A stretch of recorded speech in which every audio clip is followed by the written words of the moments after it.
Parents అందరూ చాలా మంది అడుగుతూ ఉన్నారు. స్పీచ్ డిలే కోసం ఓన్లీ యూజ్ చేయగలిగే ప్రొడక్ట్స్ ఏమైనా ఉంటే సజెస్ట్ చేయండి మేడం.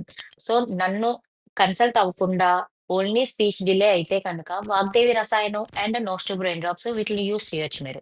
వాగ్దేవి రసాయనం అనేది జామ్ టైప్ మెడిసిన్. దాన్ని టంగ్ పైన అప్లై చేయడం వల్ల టంగ్ నుండి బ్రెయిన్‌కి సిగ్నల్స్ రీచ్ అయ్యి స్పీచ్ అనేది స్టిమ్యులేట్ అవ్వడం జరుగుతుంది. అదే విధంగా నోస్టో బ్రెయిన్ డ్రాప్స్. నోస్ట్రిల్స్‌నే బ్రెయిన్‌కి గేట్‌వే కింద కన్సిడర్ చేస్తాం ఆయుర్వేదం ప్రకారంగా. సో, మనకు బ్రెయిన్ వరకు ఏదైనా మెడిసిన్ రీచ్ అవ్వాలి అంటే కనుక గేట్‌వే అనేది nose.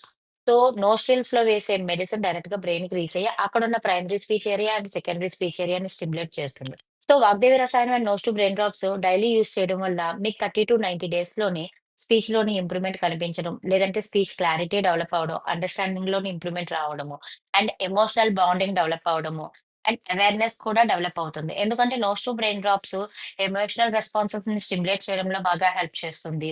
And understanding, awareness create చేయడంలోను, అండ్ కఫ ఇంబాలెన్స్ అనేది అవ్వడం ఉంటుంది దీంట్లో. సో, కఫ బ్యాలెన్స్ అయ్యి, దీంట్లో స్పీచ్ స్టిమ్యులేషన్ అవ్వడము, సెన్స్ ఆఫ్ క్లారిటీ డెవలప్ అవ్వడం అని జరుగుతుంది. So, Vagdevi Rasayana and nose to brain డ్రాప్స్‌ని యూజ్ చేయడం స్టార్ట్ చేసి, దాని యొక్క ఇంప్రూవ్‌మెంట్స్ ఎలా ఉన్నాయన్నది మీరు ఈ రీల్ కింద కామెంట్ చేస్తారని ఆశిస్తున్నాను.